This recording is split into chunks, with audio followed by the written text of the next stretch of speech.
Hello friends, welcome to my channel Farhat sir की class. Myself Farhat Hadi.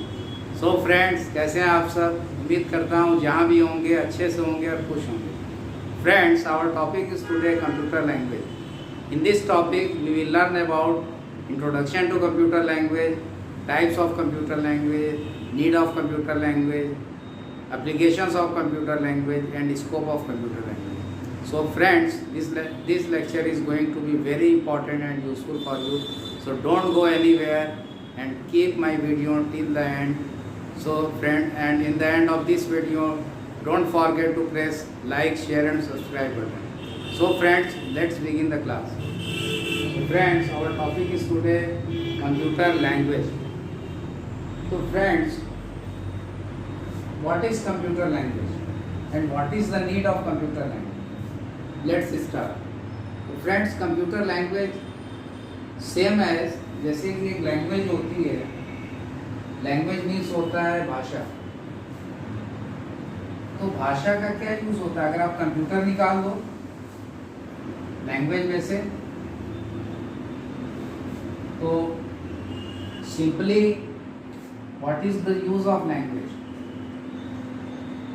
Language को हम हिंदी में कहते हैं भाषा। तो भाषा का क्या यूज होता है? भाषा का यूज होता है to communicate with other person, to express our feelings और इमोशंस टू अदर पर्सन कि what we want to deliver our message. तो भाषा का ये यूज होता है, कम्युनिकेट करना सिंपली। तो सेम एज कंप्यूटर लैंग्वेज का क्या यूज है? To communicate with the computer. क्या यूज है? कंप्यूटर के साथ कम्युनिकेट करना। तो फ्रेंड्स, क्या computer does computer know our language? What is this answer?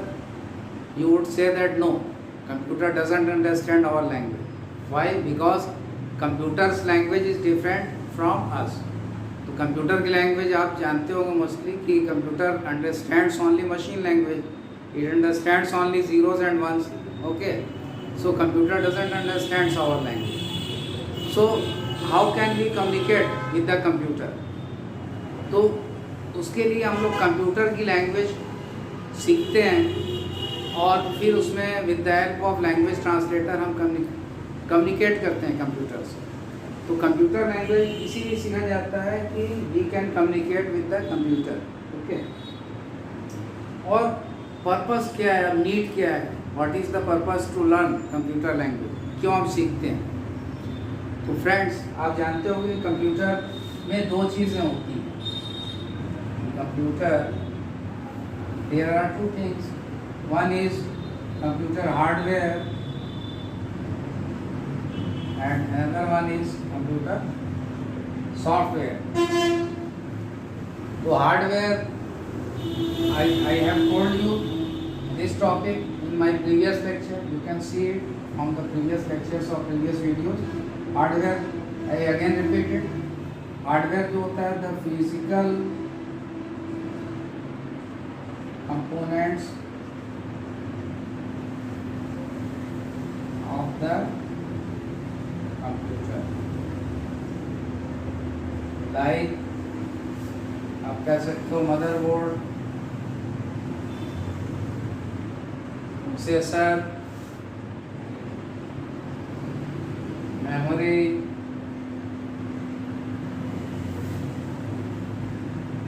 Keyboard. So friends, next is software. तो software is a collection of, और software is a set of programs or instructions.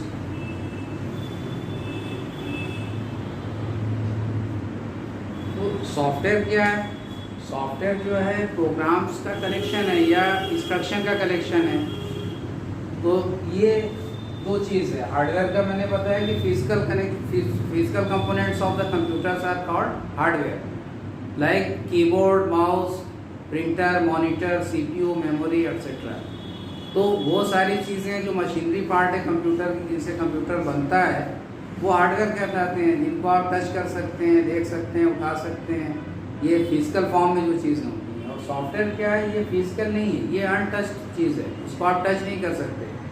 You can just see it, you can work it. आप monitor पे screen पे उसको देखते हो, उसमें work करते हो, क्योंकि वो मेमोरी में लोड होती है, तो वो कोई फिजिकल पार्ट नहीं है। तो फ्रेंड्स ये दो चीज़ों से कंप्यूटर बनता है। तो अब आ जाते हैं फ्रेंड्स, हार्डवेयर का जो मैन्युफैक्चरिंग है वो तो कंपनी में होती है, किसी फैक्ट्री में मैन्युफैक्चर होता है, जैसे कीबोर्ड की कंपनी, यहाँ कीबोर्ड मैन्युफैक्चर होता है, माउस की कंपनी माउस मैन्युफैक्चर करता है, मदरबोर्ड की कंपनी मदरबोर्ड मैन्युफैक्चर करते हैं, सीपीयू है, तो ये सारी चीज़ें कंपनी मैन्युफैक्चर होती हैं। बट सॉफ्टवेयर कहाँ मैन्युफैक्चर होता है? तो सॉफ्टवेयर की कोई कंपनी या कोई मशीन नहीं है ऐसी कि उसमें डाला और फिर दूसरी तरफ से सॉफ्टवेयर रेडीमेड बन के निकल गया। तो फ्रेंड सॉफ्टवेयर कैसे बनता है? Software is made with the help of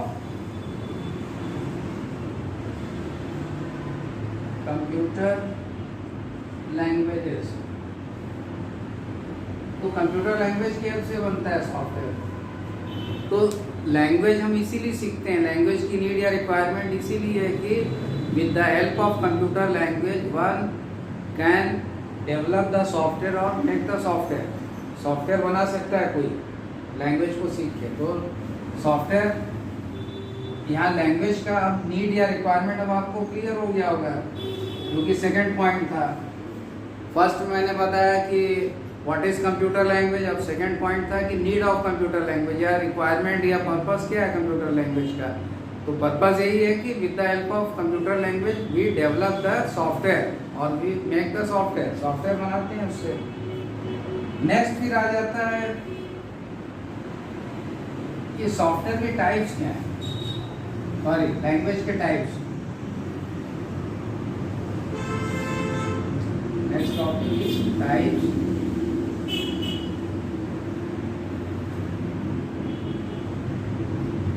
types of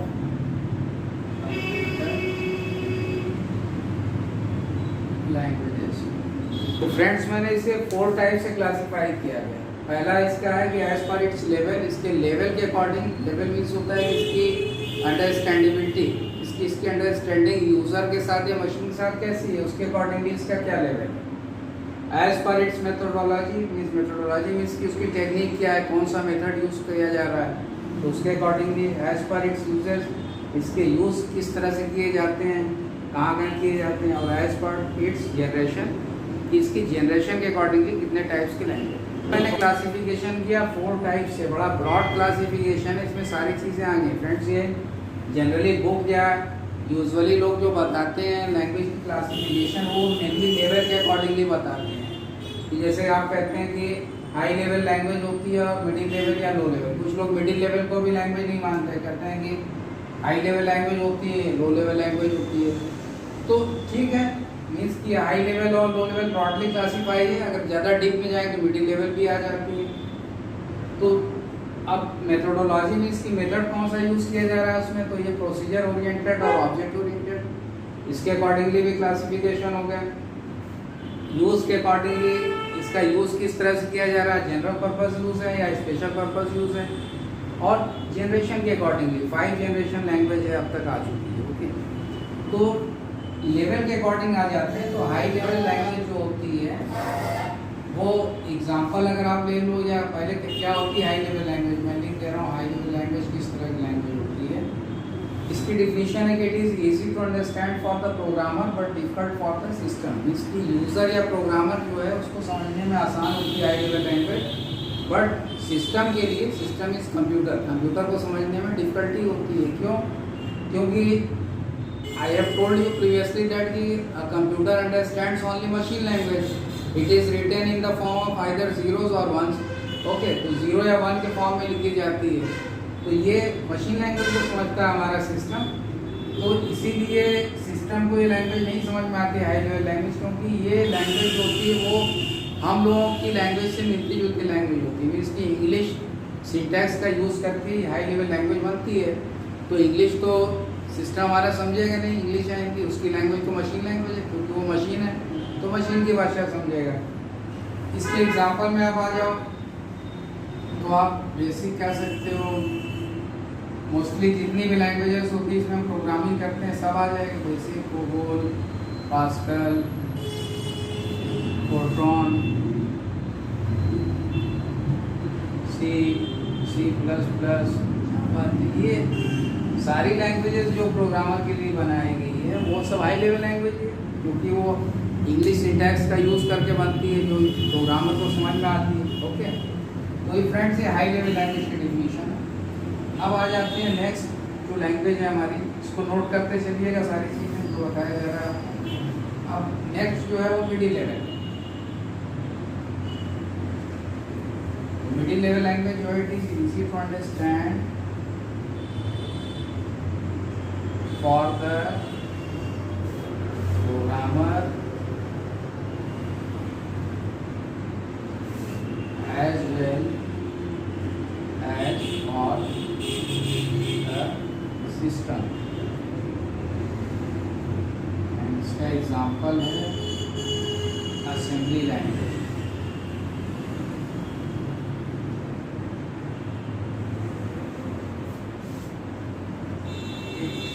uses mnemonics और सिंबल्स। तो मिडिल लेवल लैंग्वेज जो होती है वो प्रोग्रामर और सिस्टम दोनों को समझने में ईजी होती है। बीच की लैंग्वेज मीन्स की हाई लेवल लैंग्वेज और लो लेवल के बीच की, जो कि दोनों को फैसिलिटी प्रोवाइड करती है, दोनों के लिए ईजी होती है। यूज़र को भी समझने में ईजी होती है और मशीन को समझने में भी आसान होती है। ओके, बट मशीन कम्प्लीटली इसको नहीं समझता, बट ईजी है क्योंकि वो उसमें शॉर्ट फॉर्म में नेमोनिक्स मीन्स कोडिंग्स टाइप के होते हैं, कोड होते हैं शॉर्ट। किसी सिंटैक्स को बड़ा हाई लेवल में लिखा जाता है, बट इसमें शॉर्ट करके लिखा जाता है, कोड्स उसके लिखे जाते हैं, नेमोनिक्स होते हैं, सिंबल्स होते हैं। ओके, तो लिखने में प्रोग्राम ईजी होता है और सिस्टम को समझने में ईजी होता है। मशीन लैंग्वेज के क्लोजर है, कम्प्लीटली मशीन लैंग्वेज नहीं, बट सिस्टम उसको एज कंपेरेटिवली हाई लेवल के ज़्यादा ईजी समझता है।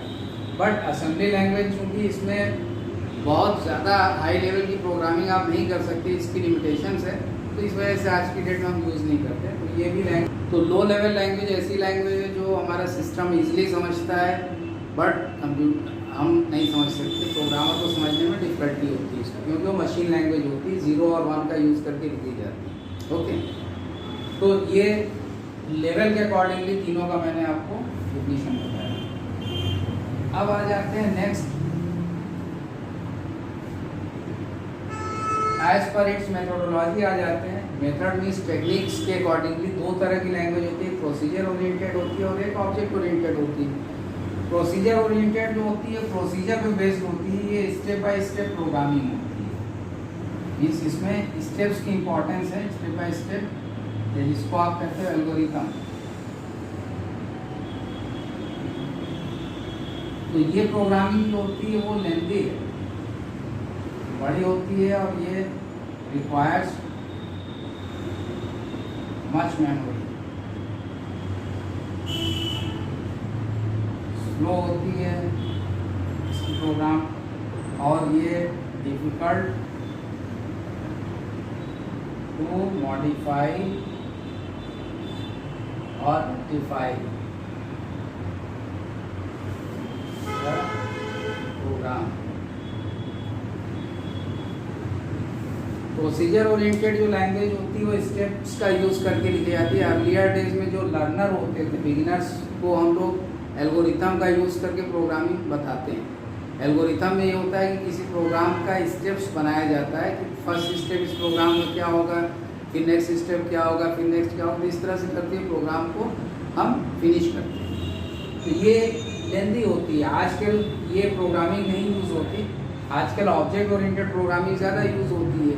क्यों? क्योंकि वो लेंदी नहीं होती और उसमें स्टेप बाय स्टेप प्रोग्रामिंग नहीं बनाई जाती। स्टेप बाय स्टेप होने से प्रोग्राम लेंदी हो जाता है और इस वजह से इसको मेमोरी रिक्वायरमेंट ज़्यादा होती है, मेमोरी में ज़्यादा स्पेस ऑक्यूपाई करता है प्रोग्राम हमारा, और ये स्लो चलता है क्योंकि जब वो बड़ा प्रोग्राम होगा तो ऑब्वियस है कि उसको रन करवाने में या उसका आउटपुट फाइंड करने में हमको टाइम लगेगा, टाइम टेकिंग होगा।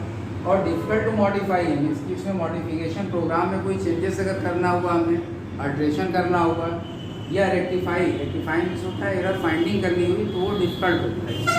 ओके, क्योंकि इसमें अगर एक जगह एरर अगर कहीं पे है तो कई जगह एरर्स को आपको करना पड़ेगा। ऑब्जेक्ट ओरिएंटेड में बहुत ईजिली हो जाता है। तो इस वजह से ये यूज़ में उतना नहीं है। ये यूज़ में किसके लिए है? ये लर्नर्स के लिए होता है। प्रोसीजर ओरिएंटेड जो यूज़ करते हैं, कौन यूज़ करते हैं? फॉर लर्नर्स या बिगिनर्स। जो प्रोग्रामिंग के फील्ड में नए नए आते हैं तो उनको पहले प्रोसीजर ओरिएंटेड बताई जाती है, एल्गोरिथम का यूज़ करके प्रोग्रामिंग बताई जाती है। पहले तो अर्लियर डेज में बेसिक प्रोग्रामिंग बताई जाती थी, बट आजकल सी से स्टार्ट किया जाता है। लेकिन जो इंजीनियरिंग के स्टूडेंट्स भी होते हैं या BCM होते हैं, पहले सी लैंग्वेज बताई जाती है। तो ये एग्जांपल अगर आप इसका लो प्रोसीजर ओरिएंटेड का, तो इसमें आपका बेसिक आ जाता है और सी वगैरह लैंग्वेज आ जाता है। अब आ जाते हैं ऑब्जेक्ट ओरिएंटेड पर। ऑब्जेक्ट ओरिएंटेड जो होता है, जैसा कि as per its name implies that कि it is totally based on an object, object पर बेस्ड होता है। तो ऑब्जेक्ट किसको कहते हैं? तो ऑब्जेक्ट जो होता है, एन ऑब्जेक्ट में भी आइदर लिविंग और नॉन लिविंग थिंग, कोई भी जीवित या निर्जीव वस्तु को हम ऑब्जेक्ट कहते हैं। चाहे मैं हूँ, कोई ह्यूमन हो, तो वो एक ऑब्जेक्ट की तरह बिहेव करता है। या कोई non living thing like furniture है, चेयर है, टेबल है, कंप्यूटर है, ये सब सारी चीज़ें भी ऑब्जेक्ट होती हैं। तो किसी भी ऑब्जेक्ट में दो चीज़ें इसमें ली जाती हैं। एक होता है उस ऑब्जेक्ट का कैरेक्टरिस्टिक्स। तो कैरेक्टरिस्टिक्स मीन्स होता है विशेषताएं, हिंदी में इसको कहते हैं विशेषताएं। तो उस ऑब्जेक्ट की विशेषताएं लिखी जाती हैं। और बिहेवियर का मतलब होता है उसका नेचर या उसका फंक्शन, बिहेवियर और फंक्शन कहते हैं, कहीं कहीं मेथड भी कहा जाता है इसको। तो ऑब्जेक्ट में ये दो चीज़ें ली जाती हैं, और हर ऑब्जेक्ट में you can get both the things, either living things और नॉन लिविंग। फॉर एग्जांपल, जैसे अगर कोई पर्सन है, सपोज किसी कंपनी में काम करने वाला एम्प्लॉई है, वो भी एक ऑब्जेक्ट है उस कंपनी के लिए। किसी स्कूल में पढ़ने वाला स्टूडेंट है, वो भी ऑब्जेक्ट है उस स्कूल के लिए। तो सपोज दैट चलिए किसी एम्प्लॉई का ले लेते हैं, तो एम्प्लॉई की कैरेक्टरिस्टिक्स क्या होगी? उसका नेम होगा, एम्प्लॉई की ID होगी, उसका डिपार्टमेंट होगा, उसका डेजिग्नेशन होगा, ये सारी चीज़ें, एड्रेस होगा, कॉन्टैक्ट नंबर वगैरह होगा, ये उसकी कैरेक्टरिस्टिक्स होगी। कैरेक्टरिस्टिक्स मीन्स कि वो चीज़ें जिससे वो पहचान में आता है, जो रिकॉग्नाइज इसको कर सकते हैं। आप सपोज दैट कि आप जान रहे हो कि कोई पर्सन इस कंपनी में जॉब कर रहा है, तो आप उससे मिलने जाते हो तो आप क्या पूछोगे? वहाँ पहले तो नाम पता होगी, फिर अगला क्वेश्चन होगा कि वो किस डिपार्टमेंट में काम करता है, फिर तीसरा क्वेश्चन होगा डेजिग्नेशन उनकी क्या है, और इसी के लिए एम्प्लॉय ID आपने बता दिया तो और जल्दी, आजकल ऑनलाइन है तो एम्प्लॉय ID देखते ही पूरी डिटेल्स आ जाती है स्क्रीन पे। तो कैरेक्टरिस्टिक से वो पर्सन या आइदर लिविंग या नॉन लिविंग चीज़, जो भी चीज़ है उसको पहचाना जाता है। बिहेवियर से उसका काम कि वो करता क्या है, ये चीज़ पता चलती है। जैसे अगर वो ग्रेड उसका मालूम चल जाए तो मालूम चल जाएगा कि वो क्या काम करता है, किस तरह का। ग्रेड 1 है तो मीन्स ऑफिसर ग्रेड का एम्प्लॉई है वो, ग्रेड 2 है तो उसके नीचे है। तो इस तरह से बिहेवियर या फंक्शन वो चीज़ पता करते हैं। तो ये ऑब्जेक्ट ओरिएंटेड प्रोग्रामिंग जो होती है रियल वर्ल्ड में ज़्यादा यूज़ होती है, क्योंकि ये रियल वर्ल्ड की रिक्वायरमेंट को फुलफिल करती है। तो ये ज़्यादा यूज़ होने वाली लैंग्वेज है। It fulfils the requirement of real world. Real world की रिक्वायरमेंट को फुलफिल करता है ऑब्जेक्ट ओरिएंटेड। एग्जाम्पल क्या है ऑब्जेक्ट ओरिएंटेड का? एग्जाम्पल में आप आओगे तो C++ लैंग्वेज है, जावा है, ये सब लैंग्वेज हमारी ऑब्जेक्ट ओरिएंटेड में आती है। ओके, अब नेक्स्ट आ जाते हैं एज पर इट्स यूसेस। अब यूज़ के अकॉर्डिंगली आ जाते हैं। तो यूज़ में जनरल पर्पज़ लैंग्वेज होती है और स्पेशल पर्पज़। जैसा कि इसका नाम ही जनरल पर्पज़ मतलब जो सामान्य कार्य के लिए जो लैंग्वेज यूज़ की जाए, तो बेसिकली आप कह सकते हो लर्निंग पर्पज़ के लिए, लर्नर्स के लिए, या और एक सिंपल वर्क के लिए, सिंपल टाइप का वर्क है। तो इसकी एग्जांपल में आप ले लोगे तो इसमें क्या आ जाएगा? C लैंग्वेज आ जाएगा, बेसिक वगैरह आ जाएगा, ये सब लैंग्वेज आ जाती है। स्पेशल पर्पस होता है, प्रोफेशनल इसको यूज़ करते हैं। ओके, तो स्पेशल पर्पस में जो आपके डेटाबेस वाले हैं, जैसे ओरेकल हो गया, SQL सर्वर हो गया, और आपके .NET फ्रेमवर्क वगैरह वाले जो हो गए, ये सब लैंग्वेज आ सकती है स्पेशल पर्पस में। जावा स्क्रिप्ट हो गई, स्पेशल पर्पज जो प्रोफेशनली यूज़ होता है, और VB वगैरह आ सकता है। इसमें C++ भी ले लीजिए सिंपल वर्क के लिए, C++, जावा, और इसके एडवांस वर्जन जो होते हैं वो प्रोफेशनली यूज़ होते हैं, जैसे VC++ या VB, ये सब जो है प्रोफेशनल वर्क के लिए VC++ या VB वगैरह है, ये यूज़ होते हैं प्रोफेशनल वर्क के लिए। ठीक है, तो ये एज पर इट्स यूजेस हो गए, यूज़ के अकॉर्डिंगली अब आ जाते हैं जनरेशन वाइज आ जाते हैं। तो फ्रेंड्स, जनरेशन कंप्यूटर हार्डवेयर में, कंप्यूटर में भी जनरेशन है। फर्स्ट जनरेशन कंप्यूटर्स है, सेकंड जनरेशन, जो कि I have explained it in the previous lecture. शुरू के मेरे जो लेक्चर हैं generation of computer, second lecture में आप यू कैन गेट दैट कि 5 जनरेशन कंप्यूटर में होती है, बट लैंग्वेज में भी यू कैन सी दैट कि लैंग्वेज में 5 जनरेशन है। तो लैंग्वेज में जो 5 जनरेशन है उसमें एक तरह से धीरे धीरे ग्रेजुअली उसमें जो डेवलपमेंट होते गए, जो इवोल्यूशन जो उसकी है, तो वो जनरेशन में क्लासीफाई कर दी थी। तो फर्स्ट जनरेशन लैंग्वेज का अगर आप लोग एग्जाम्पल, तो फर्स्ट जनरेशन में क्या था, मशीन लैंग्वेज, मशीन लैंग्वेज, ये first generation language. Second generation में लोगों का असेंबली लैंग्वेज आ गई आपकी। थर्ड जनरेशन लैंग्वेज में आप ले लोगे तो C++, बेसिक वगैरह है, जावा, ये सब आ गई। फोर्थ जनरेशन में आप लोग तो SQL, ओरेकल, और इधर देख लेते हैं यूनिक्स वगैरह। तो ये सब चीज़ें आ जाती हैं इसमें। शेल एक आता है, शेल प्रोग्राम। तो ये सब फोर्थ जनरेशन। फिफ्थ जनरेशन में आपकी एक प्रोलॉग आता है, दूसरा मर्क्यूरी, ये सब फिफ्थ जनरेशन लैंग्वेज है, सब सबसे एडवांस है। तो ये generation wise computer language. First generation machine language में बेस्ड थी, जो स्टोर्ड प्रोग्राम्स होते थे मशीन में ऑलरेडी एम्बेडेड करके डाल दिए जाते थे प्रोग्राम, जो उसी इंस्ट्रक्शन के अकॉर्डिंगली वो मशीन वर्क करती थी। तो फिक्स टाइप का वर्क होता था, इसकी पहले से प्री डिफाइंड होते थे उसके बाद मशीन के। बट असेंबली लैंग्वेज आया तो यूज़र को, फिर प्रोग्रामर को दिया गया एक ऑप्शन कि भाई अपने अकॉर्डिंगली वो प्रोग्राम बना दे। बट असेंबली लैंग्वेज की लिमिटेशंस थी, बहुत ज़्यादा हाई लेवल के प्रोग्राम नहीं बन सकते थे। थर्ड जनरेशन में उससे एडवांस आया, उसमें आपके प्रोसीजर और ऑब्जेक्ट ओरिएंटेड दोनों आ गए। फोर्थ जनरेशन में फिर डेटाबेस पे बेस्ड आ गए। फिफ्थ जनरेशन प्रोलॉग और मर्क्यूरी, जो कि बहुत ही स्पेशल यूज़ के लिए होता है, आप कह सकते हो, जो ऑटोमेशन वर्क है या AI वगैरह वर्क है या साइंटिफिक वर्क जो भी है, डेटाबेस, एडवांस मैनेजमेंट सर्वर वगैरह का जो है, तो वहाँ भी यूज़ होता है फिफ्थ जनरेशन। और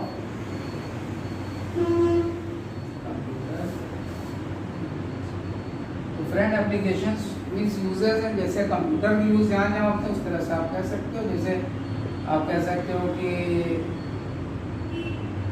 इन डेटाबेस मैनेजमेंट, डेटाबेस मैनेजमेंट के लिए होता है। डेटाबेस पे आजकल हर जगह वर्क होता है। डेटाबेस का मतलब होता है डेटा पर, आंकड़ों पर काम होता है। किसी कंपनी के एम्प्लॉय के डेटाबेस एक बनाया गया, एम्प्लॉय के सारे रिकॉर्ड, तो उसको मैनेजमेंट के लिए आपको एक सॉफ्टवेयर की ज़रूरत पड़ेगी, जो कंप्यूटर लैंग्वेज के से आप बनाओगे। फिर उसके बाद आप कह सकते हो इन अकाउंटिंग के भी जो प्रोग्राम होते हैं वो बनते हैं। फिर आप कह सकते हो वेब डेवलपमेंट में यूज़ होता है, वेबसाइट वगैरह बनाई जाती है। आजकल हर कंपनीज को या हर ऑर्गेनाइजेशन को एक वेबसाइट बनवाना होता है अपने एडवर्टीजमेंट या अपनी बातों को लोगों तक पहुंचाने के लिए, तो वहाँ भी कंप्यूटर लैंग्वेज की ज़रूरत पड़ती है। फिर आप कह सकते हो मल्टीमीडिया फील्ड में एडिटिंग वगैरह के जो वर्क होते हैं, मल्टीमीडिया एंड एनिमेशन में लैंग्वेज का यूज़ होता है। फिर देन गेम्स वगैरह जो आजकल बन रहे हैं वो सब के लिए यूज़ होता है। फिर जो ऐप्स बन रहे हैं वो सब कंप्यूटर लैंग्वेज के ऐप्स, मोबाइल में एंड्रॉयड मोबाइल वगैरह में जो ऐप्स बनते हैं आप देखते हो। तो ये सब प्लस और भी स्पेशल वर्क, जैसे किसी ऑफिस वगैरह के लिए या कह सकते हो बिजनेस वगैरह के लिए, ई कॉमर्स वगैरह का जो वर्क है। तो फ्रेंड्स, इस तरह से बहुत सारे एप्लीकेशन है लैंग्वेज के, बहुत सारे यूजेस हैं। जैसे कंप्यूटर के यूज़ हैं उस तरह से लैंग्वेज की यूज़ है। तो लैंग्वेज एक ऐसी चीज़ है कि जिस तरह का प्रोग्राम बनाओगे वैसा एप्लीकेशन कंप्यूटर से ले सकते हो। सॉफ्टवेयर यही चीज़ है ना कि कंप्यूटर जो हार्डवेयर मशीन है उसका वर्क फिक्स नहीं है, it depends upon the software या लैंग्वेज। सॉफ्टवेयर जैसा बनाएगा, प्रोग्राम बना के देगा, वैसा वर्क आप उस मशीन से ले सकते हो। तो इसी वजह से just because of software we can check the work with the computer as per our requirement. अपनी रिक्वायरमेंट के अकॉर्डिंगली हम उससे जो चाहे वो वर्क ले सकते हैं। तो उसमें सॉफ्टवेयर की फैसिलिटीज़ है, आप प्रोग्राम के अकॉर्डिंगली वर्क लेते हो, प्री डिफाइंड वर्क नहीं है उसके अंदर, स्टोर्ड प्रोग्राम नहीं है। आज की डेट में प्रोग्रामर को ऑप्शन होता है कि आप अपने अकॉर्डिंगली प्रोग्राम बनाओ और कंप्यूटर से जो भी आउटपुट लेना चाहो वो ले सकते हो, अगर आपका प्रोग्राम लॉजिकली करेक्ट है। ओके, अब लास्ट फिर इसमें मैंने बताया था कि स्कोप क्या है कंप्यूटर लैंग्वेज का, मतलब why should we learn computer language. Scope का मतलब इसका फ्यूचर क्या है, भविष्य क्या है, बेनिफिट्स क्या है। तो स्कोप इसके ये है कि कंप्यूटर लैंग्वेज आज की डेट में जो कंप्यूटर साइंस है, अगर इंजीनियरिंग की बात करें, इंजीनियरिंग में computer science one gives the top priority to computer science, या इंजीनियरिंग की भी मेरिट में कंप्यूटर साइंस को सबसे नंबर 1 प्रायोरिटी पे रखा जाता है। Everyone wants to take admission in computer science, सबसे ज़्यादा हाईएस्ट प्रायोरिटी है इंजीनियरिंग की जितनी भी स्ट्रीम्स होती है। ओके, तो इसका स्कोप ये है कि आप सॉफ्टवेयर डेवलपर बन सकते हैं,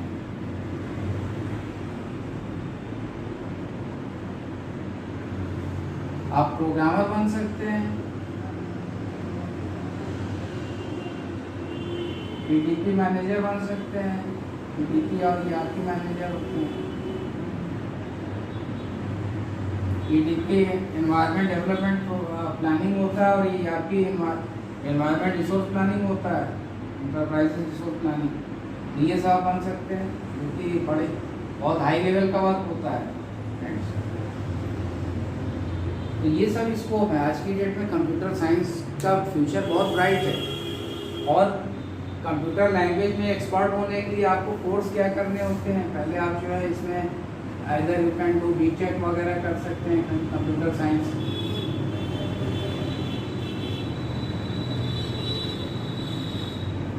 फिर आपके बीसीए भी है, bachelor in computer application, MCA masters in computer application है, पीजीडीसीए। तो ये सब ओ लेवल भी एक आ गया है।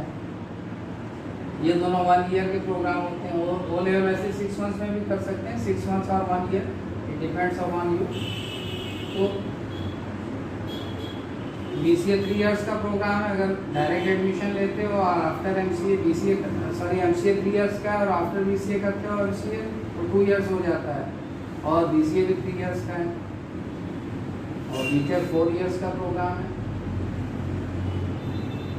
तो ये सब सारे कोर्सेज आप जब प्रोग्रामिंग फील्ड में जाना चाहते हो, आप जो है सॉफ्टवेयर डेवलपर या प्रोग्रामर या आईडीपी मैनेजर या आरपी मैनेजर आप बनना चाहते हो, तो you have to do these courses. इसमें से बीटेक लोग ज़्यादा प्रेफर करते हैं क्योंकि इंजीनियरिंग है, इसके बाद एमसीए भी आता है, फर्स्ट टू बीटेक ही माना जाता है एमसीए को। तो ये सब कोर्सेज से आपका फ्यूचर बहुत ब्राइट है और बहुत सारा स्कोप है आज की डेट में। सबसे ज़्यादा आप सुने भी होंगे कि बिल गेट्स जो सॉफ्टवेयर डेवलपर जितने भी होते हैं सॉफ्टवेयर कंपनीज, उनके चेयरमैन वगैरह, वर्ल्ड के रिचेस्ट पर्सन एक टाइम में काउंट किया गया था बिल गेट्स को। और भी अदर्स हैं जिनका बहुत ज़्यादा रिच माने गए हैं इस फील्ड में। ओके, तो इसका स्कोप बहुत ही ज़्यादा है कंप्यूटर लैंग्वेज का, क्योंकि कंप्यूटर टेक्नोलॉजी अभी फेल होने वाली नहीं है। ऐसा नहीं कंप्यूटर टेक्नोलॉजी आगे चल के फ्लॉप हो जाएगा, अभी इसके बहुत सारे ब्राइट फ्यूचर हैं, बहुत ज़्यादा स्कोप्स है। तो कंप्यूटर साइंस में सॉफ्टवेयर डेवलपर की ज़रूरत हमेशा पड़ेगी, हमेशा सॉफ्टवेयर पर्सन चाहिए रिक्वायरमेंट। लैंग्वेज ट्रांसलेटर का यूज़ ये होता है, it is use to convert high level language into low level and its vice versa. Means कि अगर प्रोग्रामर ने कोई प्रोग्राम कंप्यूटर को बना के दिया तो वो कंप्यूटर की भाषा में उसको कन्वर्ट करेगा, वो लैंग्वेज ट्रांसलेटर करेगा, क्योंकि computer understands only machine language. यहाँ पे आप इसको मैं एक डायग्राम के थ्रू डिपिक्ट कर रहा हूँ। सपोज ये कोई प्रोग्रामर है या यूज़र है जो कंप्यूटर को यूज़ करता है, ये सिस्टम है हमारा, ये सिस्टम है, ये कंप्यूटर है हमारा। तो प्रोग्रामर ने अगर इसको कुछ भी प्रोग्राम बना के दिया तो will the computer respond to the programmer. जैसे कोई भी चीज़ दी प्रोग्राम इसको, तो क्या ये रिस्पॉन्ड करेगा? जैसे प्रोग्रामर ने कोई प्रोग्राम बनाया इसको, और ये प्रोग्रामर की जो लैंग्वेज है वो हाई लेवल लैंग्वेज है। कंप्यूटर कौन सी लैंग्वेज समझता है? वो लो लेवल लैंग्वेज समझता है, मशीन लैंग्वेज को।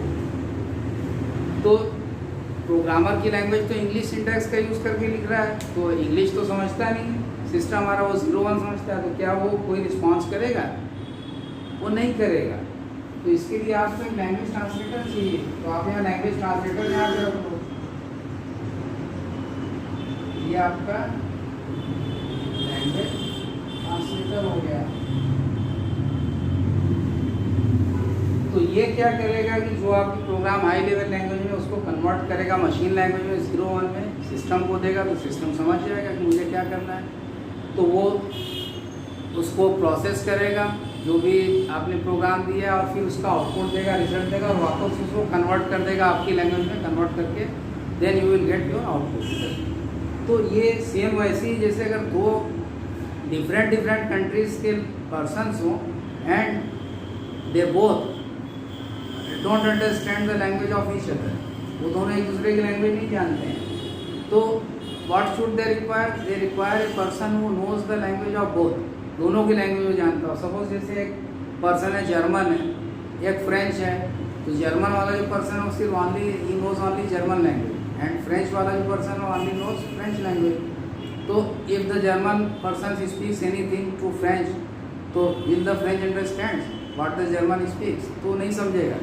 क्यों? क्योंकि वो उसकी लैंग्वेज नहीं समझ रहा है, दूसरा वाला उसकी नहीं समझ रहा है। तो इसके लिए दे नीड ए ट्रांसलेटर और इंटरप्रेटर। एक इंटरप्रेटर चाहिए तो वो कन्वर्ट करता है दोनों की लैंग्वेज जो जानता है। तो अगर जर्मन वाला जर्मनी में कुछ बोला जर्मन लैंग्वेज में, तो वो कन्वर्ट करके फ्रेंच में देगा, तो फ्रेंच वाला समझ जाएगा। फिर फ्रेंच वाला कुछ बोलेगा, उसका रिप्लाई करेगा, तो उसको जर्मन में कन्वर्ट करके दे देगा, तो जर्मन वाला समझ जाएगा। तो इस तरह से the communication will take place. तो सेम एज कंप्यूटर में कम्युनिकेशन कैसे होगा प्रोग्रामर और सिस्टम में, with the help of language translator. तो लैंग्वेज ट्रांसलेटर भी बहुत इंपॉर्टेंट है।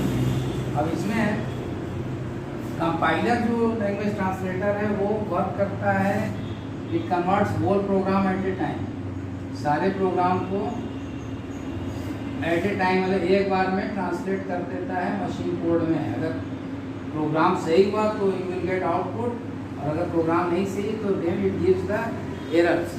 एरर्स जो है वो शो करेगा जब तक until or unless you rectify the error you won't get your output। Okay, then interpreter जो होता है ये लाइन बाय लाइन करता है, लाइन बाय लाइन। ये बहुत इंपॉर्टेंट है, ये generally it may be asked in any competitive exams और the exam related to the IT field. तो उसमें IT फील्ड में भी पूछता है, जैसे CCC O लेवल या BC MC किसी भी पूछ सकता है, ऑब्जेक्टिव टाइप या शॉर्ट आंसर टाइप में। क्योंकि इसमें ये यही पूछता है कि इंटरप्रेटर जो है, या पूछ दिया कि लाइन बाय लाइन इनमें से कौन सा लैंग्वेज ट्रांसलेटर यूज़ होता है कन्वर्ट करने की, तो उसका आंसर आप दोगे इंटरप्रेटर। और पूछ दिया कि होल प्रोग्राम को एट ए टाइम कौन कन्वर्ट करता है, तो उसमें C++ कंपाइलर यूज़ होगा उसका आंसर। ओके, और असेंबलर जो होता है वो असेंबली लैंग्वेज में यूज़ किया जाता है। ओके, तो ये आपका टॉपिक कंप्लीट हो गया।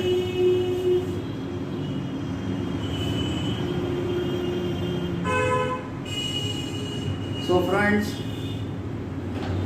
I hope that you would have understood all the topics very well, and if you have any difficulty or query, then you can mail me. My email address is given in the description box, and I hope that you would have enjoyed in the class, and don't forget to press like, share and subscribe button.